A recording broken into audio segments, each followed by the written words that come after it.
Hello, everybody, and welcome to the Magical Learning Podcast. Sorry, the audio is a little weird. I'm recording outside of work areas, so don't have my mic with me. But yeah, welcome to the Magical Learning Podcast, the podcast that brings a lighthearted look to important business topics. And today we have a great example of that. Today we're talking to Winitha Bonney, who is an Order of Australia medalist. And that's amazing. She's done it for diversity and inclusion. She's done so many amazing things. And today we have an amazing conversation about inclusivity and leaders and how to create safe spaces for them.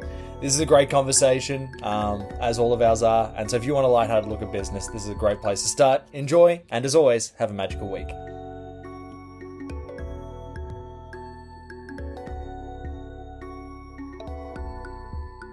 Hello, everybody, and welcome to the Magical Learning Podcast for this week. As you'll be able to tell from the title, we have a guest on today, and we'll get to them shortly. But first, we've got to check in on the regular team, see how they're doing. So we'll start with Al. Al, it's been a little while. How are you going this week? It has been a little while, Jez. Yeah, I've been away doing some more crane tickets, and I was very excited last week where I actually got to drive a tower crane in real life, lifting real loads, which was lots of fun. Good job, Al. What was the project for? It's on a multi-story building, and yeah, they're getting sort of close to finishing, so we were lifting in all the kitchens. Oh, nice. Good for you. That's awesome. Um, Danette, how are you going this week? Yeah, good, Jez. Had a couple of days in Canberra. Went and saw the movie Argyle, which is like a spy movie. It was quite good. Enjoyed it. And I've had the last couple of days at home, which has been lovely. So thank you. Nice one. Nice one. Always good. Grahame, how are you going this week? Well, I feel it's a loaded question, Jess. But before we get to me, Al, if you happen to have any spare kitchens, can you accidentally drop one down here, please? Because we do need a new one, as you may be aware. Up until I don't know, let's call it 11:17 a.m. yesterday, Jess, my week was pretty good. Then I had yet another visitor on the veranda, which was a lot bigger and a lot browner than the smaller one. So I've had some diversity in terms of brown snakes on the veranda in the last couple of weeks, which has been fun. But I am struggling to balance my personal need for psychological safety with also making sure that the snakes are feeling okay about being interrupted in whatever they happen to be doing. So it's been a fun week. Good teeing up the topic there, Grahame. That's good stuff there. And Winitha, how's your week been? Hey, wow, my week has been pretty magical. I have had the privilege to serve some amazing people and have some fabulous conversations. The weather here, I'm located on the lands of the Yagam Bay language region of the Kumeberry families. And the weather has been amazing, except for today. But we need the rain. We need the rain. Rain is good. Rain is good for the earth. So I've been enjoying the weather, getting some vitamin D, enjoying, the surf. Not that I surf, but, doggy paddling. And I have a little dog called Bubbles who is sleeping somewhere, probably in the bathroom because the tiles are cold. He doesn't cope very well with the heat. So been enjoying lots of time irritating him. That's always fun to do with any dog, I feel like. The second they go to sleep, it's fun to just annoy them sometimes, I find. But that's awesome. And thanks so much for being on the Magical Learning Podcast this week. So, Winitha, tell us a little bit about yourself for people that might be being introduced to you for the first time today. Give us a little intro to yourself. Yeah, well, I am a very proud Tamil Sri Lankan woman who has the absolute privilege and blessing to be living here in Australia on sacred country. And I have had multiple careers. I've always had a corporate career, and then I've also done a lot of work out in the community. So specifically working with refugees, asylum seekers, and newly arrived immigrants into Australia to help them not just survive, but thrive as well. So sometimes that looks like helping community in a very practical way. So I've had a lot of people stay at my home. I've had, taken food out of my own fridge, my own pantry, and given it to people. And I've also run programs to help skill people up to effectively look for jobs, to start businesses, and also to lead in the community as well. So I've been doing that work for a little over 20 years. I am probably older than what I look like, maybe. And I love that work. It's the way that I've been raised. So if people know a little bit about Sri Lanka, it experienced a war for many years, of which a lot of tragedy and genocide and a lot of trauma has happened in that country. And so that really is what propelled me to help others, because I saw at a very, very young age my privilege in living in Australia as opposed to living in Sri Lanka, and being of Tamil ancestry as well, and knew that I had to do something with this opportunity that I had in order of how can I help and serve others. And that's what happened. I was a very different kind of a kid. I watched a lot of documentaries on the civil rights movement in the US from the age of 5 onwards, and was very intrigued about how rights for Black folk were achieved. There's still a really long way to go, and specifically the civil rights movement and what was achieved in that specific time in history. And was also really intrigued by the Black Panther movement. And I think it planted in me a lot of seeds of difference. And also I grew up in a very a white community, and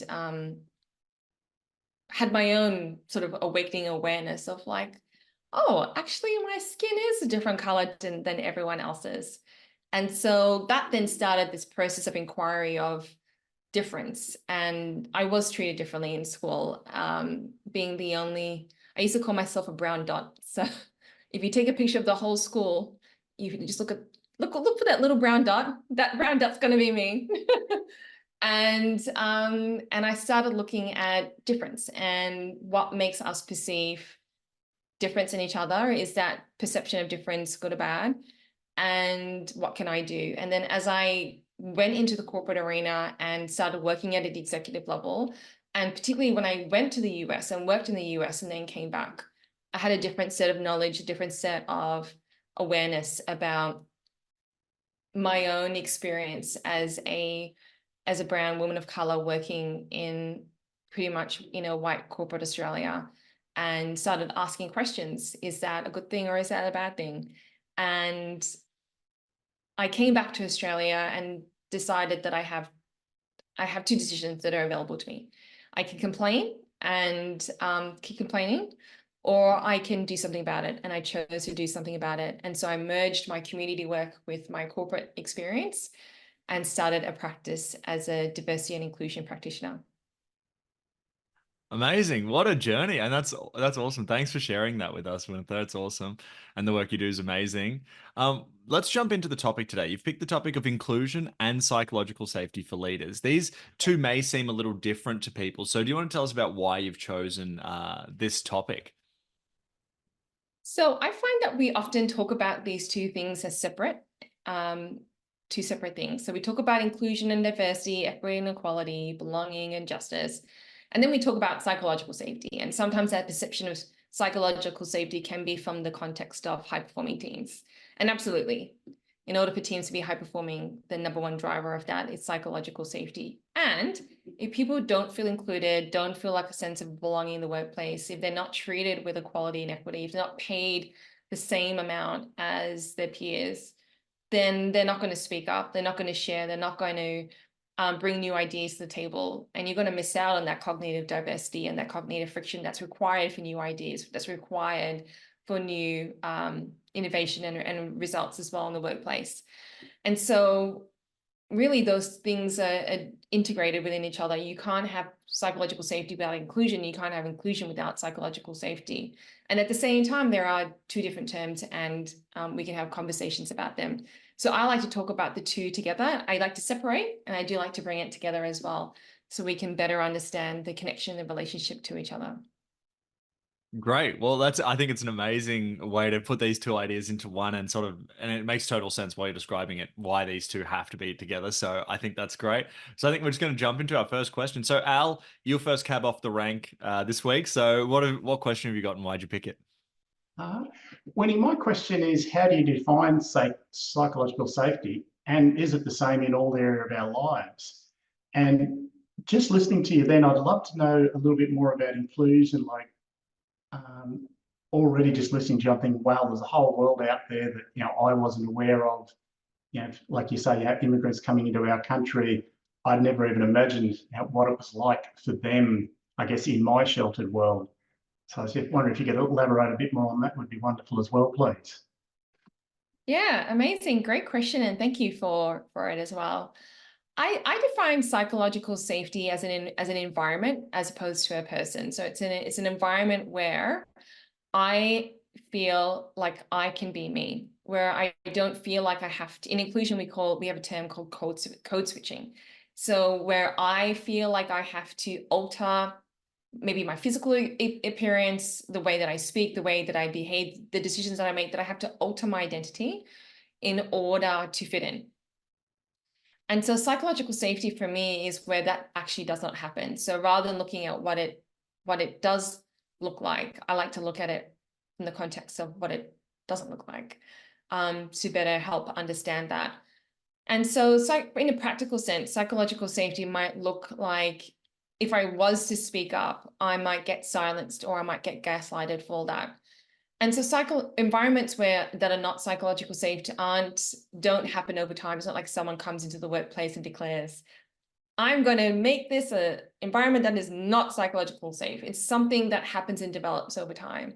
And that is generated by a set of behaviors. And I think particularly in today's environment, when generally not going to see people say to another human being, you need to shut up.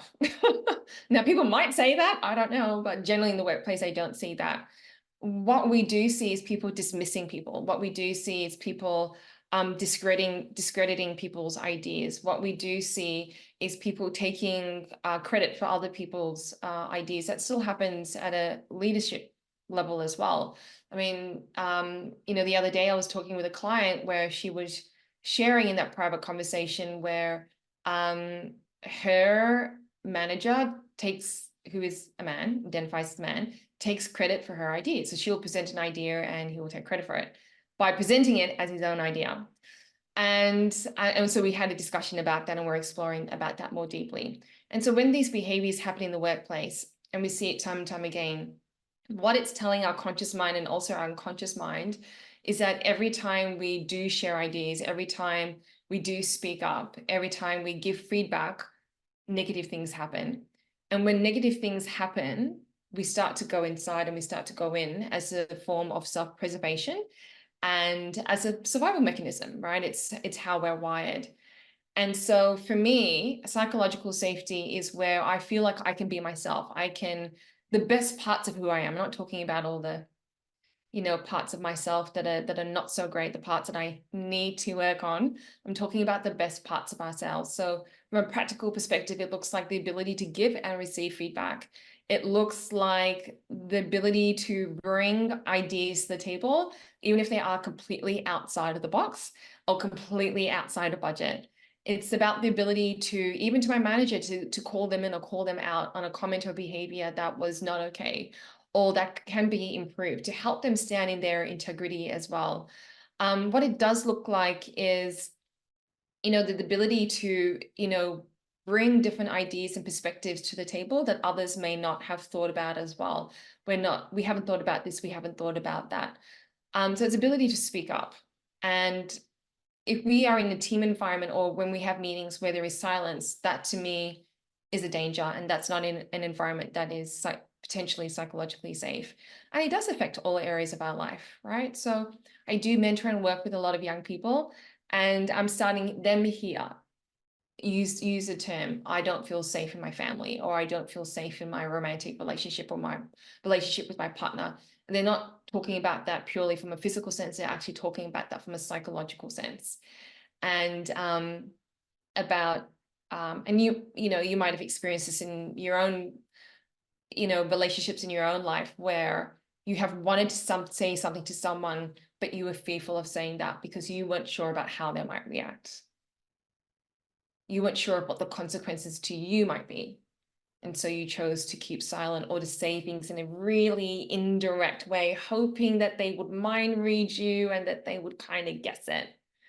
So because what you were doing in that moment was you were lowering the risk of them maybe verbally attacking you or them being like there being some kind of severe negative consequences.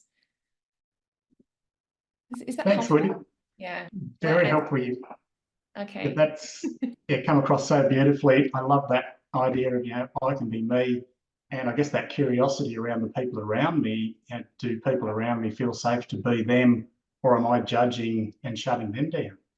Yeah. Thanks, Winnie. Awesome. Yeah. And thank you for that. That was a great answer. Great question there, Al. Great stuff. We loved that one. All right, let's go to Danette. Danette, what was your question? And tell us why you picked it. So, Winnie, I always have two questions because I just love to ask questions and I love what you do. So this is awesome. So my first question is, why are inclusion and psychological safety important for leaders? So when they do this well, what does them and their people benefit from? Yeah, absolutely. Thanks for asking, Danette. So there's so much data and information out there about what it does for the organization, but also for leadership teams. So we know definitely that it adds to the bottom line. Different sources say different numbers based on who was in that sample size or in that research study. And so we know that it's generally somewhere between 30 to 40% in terms of bottom line improvement. We also know that it helps with decision making. So some sources say that helps decision making by 30 to 40%. When it comes to creativity and innovation, when new ideas presented and there is inclusion, there is psychological safety, we know that there's a higher rate of ideas being productized when there is inclusion and psychological safety than if there was not. And that those ideas, the quality of those ideas are going to be high and leading more towards the innovation side as opposed to a current idea that has a couple of tweaks and differences to it. It helps leaders to have better connection to their team members as well. So when team members feel safe and when they feel included, they're going to speak up and they're going to bring things to their attention as well, which is really, really super important. Because as we know with the work health and safety, particularly in Victoria, changes and other states that those changes have been made, psychosocial hazards is now officially recognized as something that the work safe organizations need to look out for and to monitor and to regulate as well. And so particularly for leaders, if we have a culture of speak up and in order for speak up to happen, people need to feel safe, they need to feel included, they need to feel like they belong. And if people speak up and say and call people in and out or bring to the leaders' attention behaviors that are potentially discriminatory or bullying in nature, then that means that there's a higher likelihood that we can react to that in that moment in a way that is going to be proactive. So we're going to proactively react to that situation as opposed to that situation escalating, of which we're now in a, not in a great situation and environment as well. So in terms of our people experiencing stress, because discrimination, bullying, harassment does increase stress levels in people, extreme prolonged stress does drive up people's likelihood of experiencing disease and autoimmune conditions, and people's immune systems, drop as well. And so if we have a legal, ethical, moral obligation to look after our people. And so if we don't have a speak up culture that is driven by inclusion and psychological safety, and people aren't speaking up about things as they happen in real time and bringing it to the forefront, then how can we lead and manage that? Because that's our responsibility at the end of the day. And so that's why it's really super important for leaders. Because, we would have seen that iceberg model of leaders only know like that 4% of things are going on in our organization. And, we don't know what we don't know. And so we do rely on our teams to bring things to the table and to tell us things. But that's on us. That's our responsibility to cultivate that. And what I've seen in my work is that environments and cultures where there isn't speak up culture are environments where that unfortunately has been led by the top. So we have a group of leaders or CEOs that are not role modeling speak up culture themselves, and not role modeling inclusive behaviors and communication, not role modeling psychological safety in the workplace.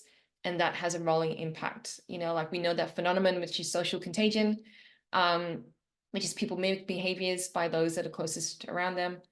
And then all of a sudden you've got a culture where everyone doesn't speak up. And then essentially we're engaging in those behaviors of which the leadership team or the CEO is engaging in as well. And that is a very dangerous place to be in terms of an organization. It's a great answer. And it sort of answers, I suspect, most of my next one, which was, what does it cost organizations when they don't do these two things well together?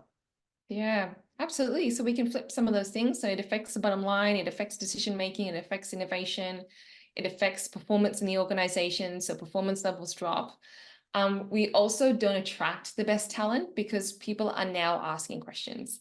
And I know this because particularly in the Black, Indigenous, people of color community, people will come to me and ask me questions about, I'm thinking of applying to work for this organization. Winitha, I know that you work with different companies. What do you think? People are now checking if organizations have a reconciliation action plan. They're checking if they have inclusion strategies, if they have inclusion targets. People are now empowered to know that they have options as well. And I think that's partly fueled by the gig economy, by the side hustle community, whatever you want to term it, freelance economy. Knowing people know now that they have options to get a paycheck basically at the end of the day, and are no longer willing to just take any job. So organizations are missing out on really, really great talent. And that talent is what's needed to bring those new ideas to the table and to grow and enhance a company as well.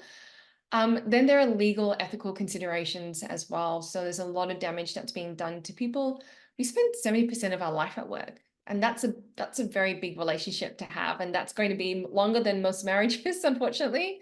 And that's going to be longer than most relationships that we have with our best friends or people that are in our lives. And that's a decision that we're choosing to make. And for some people, it's a decision that we have to make. And so there's a legal, ethical responsibility there as well about how we're ensuring quality of life for our team members. If they're choosing to spend 70% of their life working in an organization, in an entity as well, there's a responsibility there. And when we don't do that well, we cause hurt and harm and damage, and that has a rolling impact as well. We know with trauma that there are some studies that show that trauma can be traced up to 14 generations before. So intergenerational trauma, it can be carried down through the DNA for up to 14 generations. And there are rolling impacts. So if a person was to unfortunately choose, like my father had chose to leave his company, I chose to leave my company as well because of discrimination. There are rolling impacts. So with my father, it impacted all of us, financially, because, we didn't have the money to pay for groceries and to pay for bills and things for that. But for his own mental health and well-being, he had to make that decision, which I didn't understand at the time as a kid, as a young person. And now, I ended up making that exact same decision myself. And so there's a rolling impact economically, socially, psychologically on people as well, on relationships. And so organizations have an ethical, moral, and legal responsibility to take care of people. Thank you. And thank you so much for sharing and being vulnerable too. Really appreciate it. Thank you. Thank you. Yeah, amazing. It's lovely to hear. Grahame, I'll go to you. Grahame, what was your question, and tell us about why you chose it?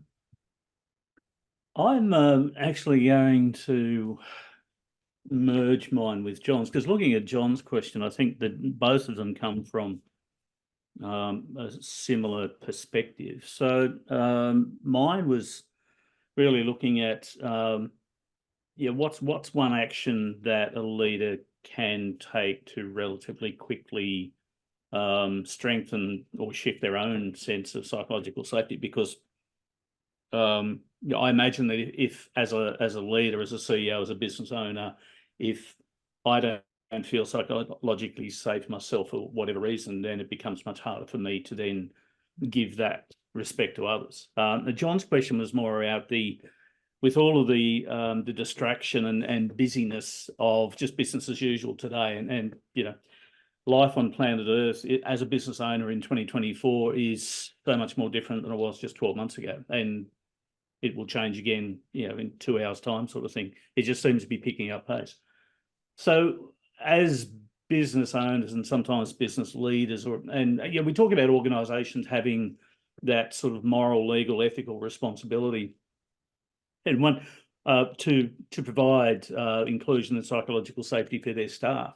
Now, and I'm curious as to your thoughts on where the responsibility sits in terms of the legal, moral, ethical responsibility to ensure psychological safety for business owners and leaders. Yeah, thank you so much for asking. So that's one of the things that I teach with psychological safety. Is what we dive into first is, what does psychological safety look like for you? So if we are not, what I find with inclusion psychological safety is that if we are not in touch with our own pain and suffering, with our own exclusion, with our own sense of, do we feel safe to speak up or not? How can we possibly relate and connect to the pain and suffering or the experiences of other people? And part of the responsibility of psychological safety is also, it comes from a place of agency and autonomy. So what does psychological safety look like for me? What are the green flags of when I feel psychologically safe? And what are the red flags of when I don't feel psychologically safe? So can I look back to my work experience? Can I even look back to my relationships for information and data to tell me about what those green and those red flags are? So if I was to work with an organization, one of the things that I would definitely encourage that I do is that I would participate in leadership meetings. And then I would also coach leaders privately, one-on-one, because it's also about creating that safe container, that safe environment where we can have those conversations. And we can go a little bit more deeper on, what does that look like for you? And what does that mean for you? And actually, do you feel safe? Because we're here, if we are unable to create it for ourselves, and we're unable to create it for others. So that does absolutely mean that we do need to put our own oxygen mask on. And unfortunately, the characteristics that I have seen in my own practice is that leaders are not always open and willing to have those conversations and to be that vulnerable in a group setting as well. So doing that privately, one-on-one with the CEO and with the leadership team is really important. And also, particularly with a leader, if a CEO of a leader feels like they are not safe, then that's the first piece that we need to create. It is the CEO's relationship with their executive team, or the dynamic within the executive team. Actually, that's where we need to start creating psychological safety first. Because if people are able to create it, then they have a really good idea of what it is and what it looks like. They're better, more equipped and better skilled and better, more empowered to actually go back and create it in their teams as well, because they're experiencing themselves. Again, we cannot create for others what we cannot create for ourselves. So that's the first job and the first responsibility. When it comes to BAU, I always say, right, because the two things that keep coming up for me is, for me, distraction is, they say time. Like, we just don't have the time. And then the other problem is the budget. And my response is, when something goes really bad, will you have the time? And will you have the budget? Because my experience has been, that's when you find the time and you find the budget.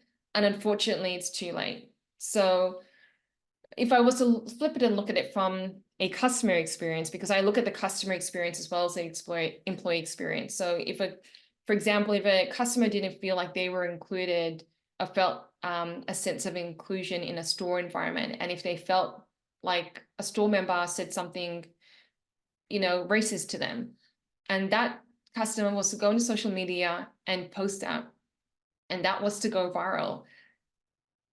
And we don't know the full extent of the virality of that and the damage that was to have on the brand. And the exposure that had, and therefore how that's impacted consumers' trust, will you then find the time and the budget for it? And by that point, it's a bit too late, because now what we're doing is we're doing cleanup. And if I understand my business studies well, I love business, and that's what a lot of people don't realize. I'm not a capitalist, but I do love business. I've been obsessed with business since I was 15. And a lot of people think, you know, I'm a DEI practitioner who attends rallies and protests and marches up and down and does this, you know, fist pumping all the time. And I do. And I love everything about business, and I want to get all up in your business, right? And I know everything about it. And so if I got my business learnings and experiences right, my experiences have told me that we need to be proactive and mitigate for risks, rather than know what those risks are and allow them to happen under our watch of, and then of which case doing cleanup is the worst place to be. You know, I've been in so many situations with clients where we are in crisis mode and we are on the phone 10 o'clock at night, weekends. It sucks a lot of time. And that could have been avoided if we invested a bit of time, a bit of energy. I'm not asking for large amounts of time. I'm not asking for large budgets. I'm asking for a bit of time. I'm asking for a bit of budget for us to be proactive, because we know what the risks are. And from a WorkSafe perspective, if we know what the risks are and we haven't done anything about it, that's a dangerous place to be. In a court of law, they're going to look for a footprint. They're going to look for evidence that you were proactive. So Sex Discrimination Act, for example, talks about positive duty. Australian, you know, human rights organizations, they're going to look for that footprint. And that ultimately, in a court of law, that's going to be brought up. And that's a very dangerous place to be. So for me, if I look at it from a risk perspective, we do have to make the time. Business is always going to be a distraction. We're always going to be tight on budget. I don't think anything's going to change anytime soon. And if we have time for a new product, if we have time for an org transformation, if we have time to redo out some software in the business, if we have time to launch a new product or a new service offering, if we have time to revamp a loyalty program with our customers, if we have time to expand and open 20 new stores or expand market share by 30%, how can we say that we do not have time when we are in the business of human beings? When we are in the business is one human being connecting to another human being. And if you know this information, the legal ethical responsibility to not act on that is unethical in my mind. If you know that something is wrong and you still go ahead and do it, I'm not sure that's a good thing. It's like stealing. If I know stealing is bad and I still go ahead and steal, that's not a good thing. And so even when we look at, you know, research by Alderman and we look at trust, businesses are one of the last places that people look at as a place that they trust.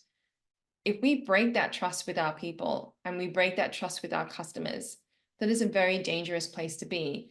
And if that is one of the last places that our customers and our employees trust regarding, you know, a whole bunch of factors, that can also be leveraged.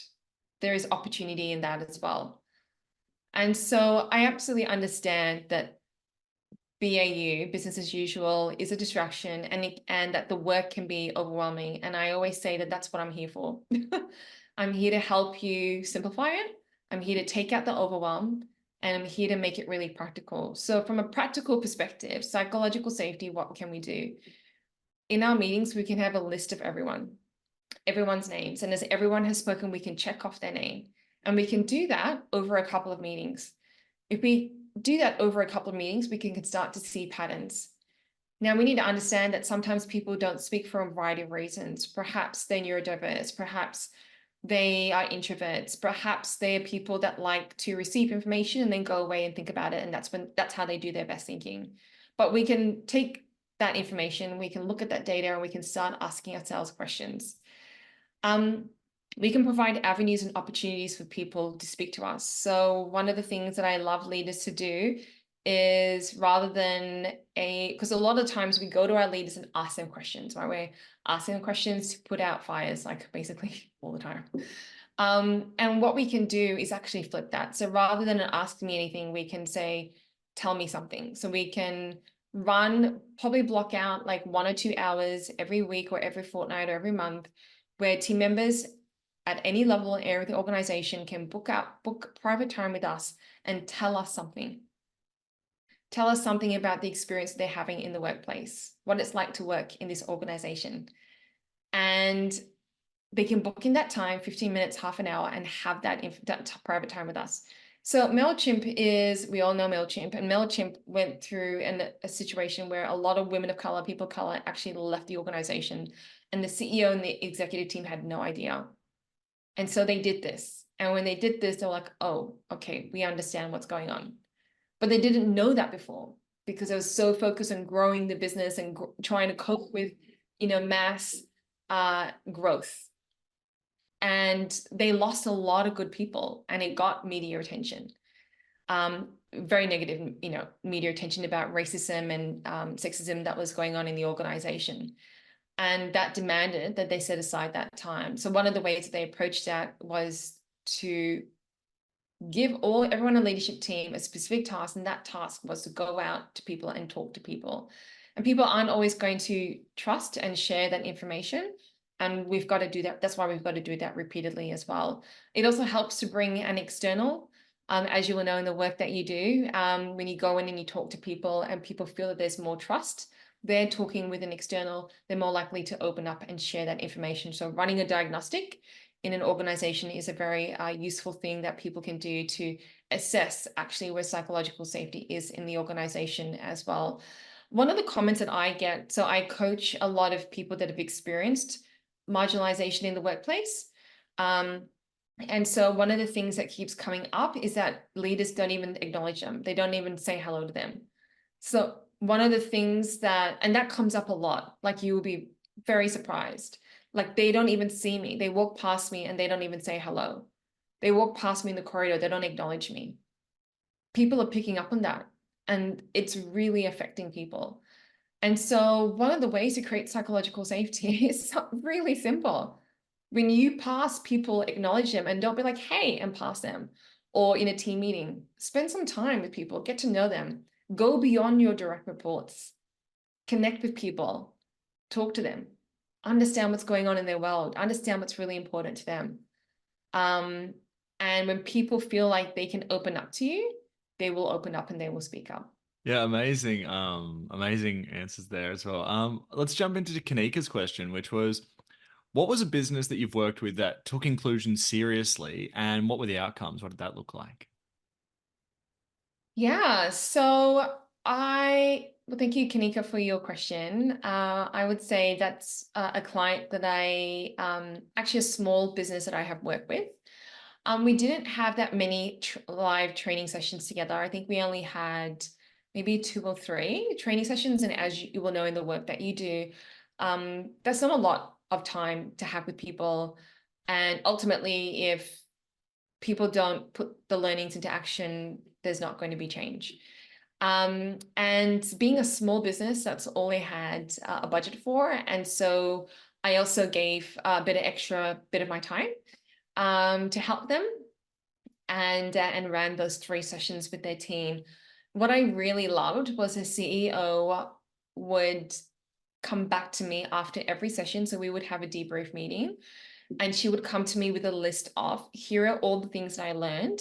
These are all the actions that I'm planning on taking. So these are all the edits and tweaks that I'm making to the business.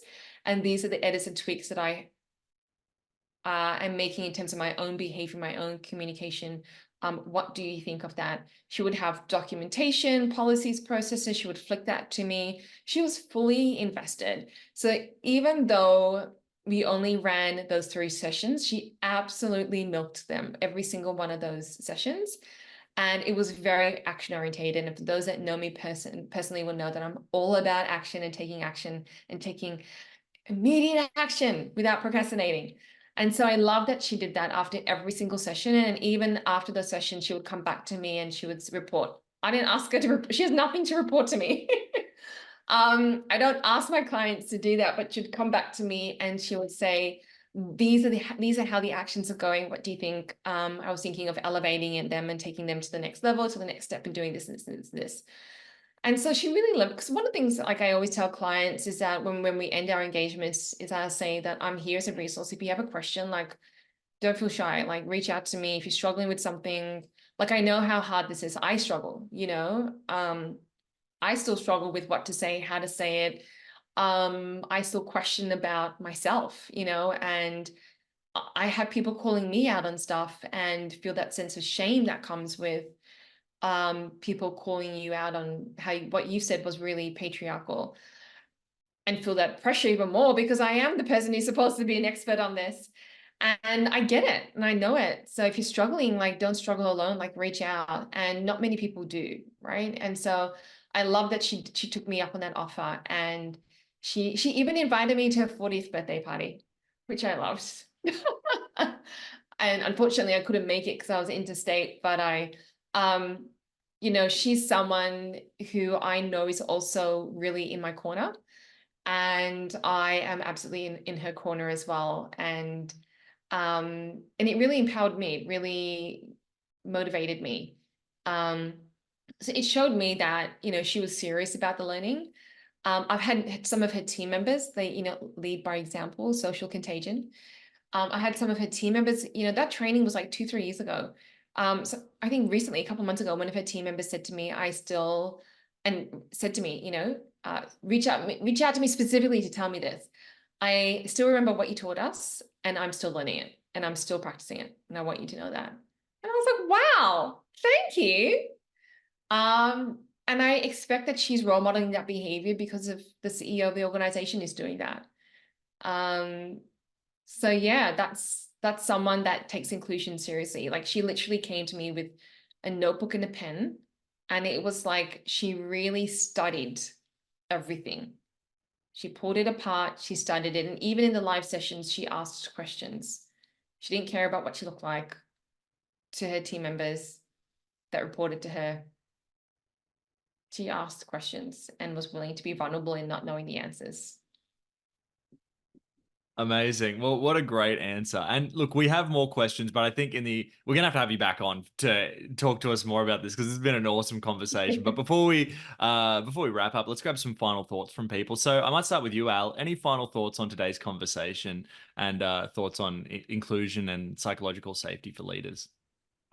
Thank you so much, Winnie. Yeah, you've really brought a lot of clarity to my thinking, where I've got so many examples in my world of, where I am providing psychological safety and where I'm not. I love that idea of, I can be me, and allowing, others around me to be them. Like, it breaks my heart realizing now how people have, got that mask on. They're hiding because, I'm expecting them to be somebody else. So thank you so much, Winnie. And my action is to say hello and acknowledge the people around me everywhere I go. Amazing. Great stuff, Alan. I love that. Danette, any final thoughts on today's conversation and inclusion and psychological safety for leaders? Such a great discussion. Totally agree with Jez that we need to get you back, because there's a whole stack of stuff we can unpack. I really love the bit that, yes, people will say they don't have the time, they don't have the money and stuff. And yet, how much time do we waste in meetings that really don't achieve anything? So even thinking about what meeting can we perhaps bump in order to invest the time and the energy, because this is about getting the best out of everyone, and organisations that aren't doing that really aren't going to last very long. So this is such an important topic, and really grateful for all that you've shared today. It's been awesome. Thank you. Let's Grahame, any final thoughts on today's topic and conversation and inclusion and psychological safety for leaders? Just to echo everyone else, Winnie, thank you. It's been eye-opening in so many ways. I wanted to pick up on and Al sort of mentioned it anyway, but I think you used the term code switching. We talk a lot about image management, but it's essentially the same thing. So it's the mask that we put on when we show up to work, so that we don't offend other people or upset them or whatever it happens to be, and how important it is for us to create environments where we don't feel that we need to do that anymore. it's been fantastic. So thank you so much. Really, really appreciate it. Thank you. And yeah, I mean, I just also wanted to say, I took like a note. One thing that really stood out to me because it brought so many memories of being at uni, being at different offices, but if there's silence a lot, that it can be a symptom of an unsafe place. It can also be the symptom of, as you were saying, people with, it could be neurodiversity as well. But there are certainly instances in my mind where I think of it and I go, this was just because this was unsafe. And we had a teacher going, how come no one's answering me, And now that all just clicked for me. So that was definitely a part of it. But the whole conversation was really amazing. Do you have any final thoughts on today's conversation and inclusion and psychological safety for leaders? I will, and these are borrowed ideas. These are not my own. And the two things that I like to leave people with is a culture is not defined by its values. It's defined by what it is willing to tolerate, and that's the job of a leader, is to interrogate what we're tolerating. And rather than to take the overwhelm and to take away the stress, rather than focusing on what is politically correct, to focus on what is kind. That is beautiful. Now, if someone's listened to this conversation, they've gone, you know what, we need to get Winitha in. She's got some important wisdom for us. Where is the best place for them to interact with you? Yeah. Yeah, absolutely. So you can find me on LinkedIn. I hang out a lot on LinkedIn. The benefits of having an ethnic name is pretty easy to find. So LinkedIn, Instagram, and then also on my website. You can also email me directly, which is hello@winitha, WINITHA.com. Amazing. Well, all those links will be in the description, so you can just go jump on those right now. To everybody on the phone on the call today, it's been amazing. I feel like I've learned so much. I've taken so many notes. It's been great. Thanks again for all your questions, and thanks so much for answering them, Winitha. And for everybody that's been sharing and supporting the show, thank you so much. And as always, everybody, have a magical week.